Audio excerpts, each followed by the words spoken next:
আমার সঙ্গে মনজুর কাদের জিয়া সাংবাদিকতা করতে পারে না, হয়তো আগেও পারেনি, এই জন্য বিয়ে করে ফেলছে।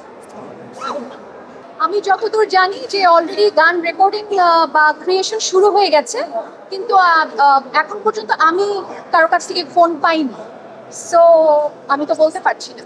শাকিব ভাই আমাদের বাংলাদেশের বড় সুপারস্টার, মেগাস্টার, দুই বাংলা মিলে উনি একজন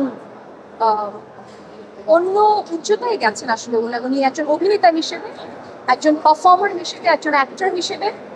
প্রথমত উই আর ভেরি প্রাউড যে শাকিব খান আমাদের বাংলাদেশে, এবং তারপরে হচ্ছে শাকিব ভাইকে আমরা সবাই ভাই বলে সম্বোধন করি, তার স্নেহ আমরা পাই।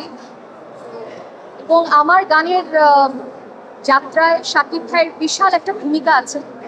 শাকিব ভাই যখন আমাকে এই আদরের কিংবা স্নেহের দৃষ্টিতে দেখেন এবং এই কথাগুলো বলেন, I feel very proud, I feel very humbled. আমি শুধু এইটুকুই আশা করি যে ভাইয়া যেমনটা বলেছে যে একদিন হয়তো আমি এমন কাজ করব যে বাংলাদেশ আমাকে নিয়ে গর্ব করবে, আমিও সেটা চেষ্টা করি, সেভাবে কাজ করতে চাই। আপনাদের সবার দোয়া চাই।